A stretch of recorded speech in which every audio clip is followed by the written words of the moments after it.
শিক্ষার্থীরা যে একদম মানে একটি দাবি নিয়ে কিন্তু এসেছিল কোটা না মেধা, মেধা দাবিতে কিন্তু তারা রাজপথে নেমেছিল। এই দাবিতে তাদের অনেক ভাই বোনকে হারিয়েছে।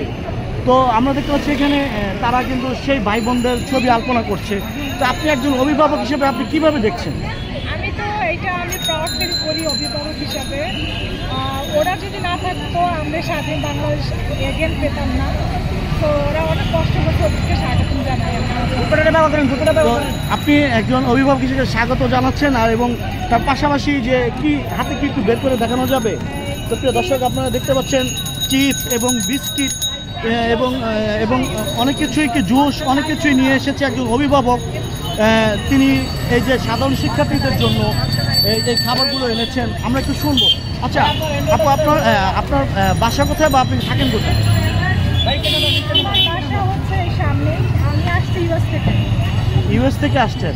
আচ্ছা, আপনার সন্তান আছে নিশ্চয়ই। তারা কি ইউএস থেকে না বাংলাদেশে পড়াশোনা করছে? বয়স?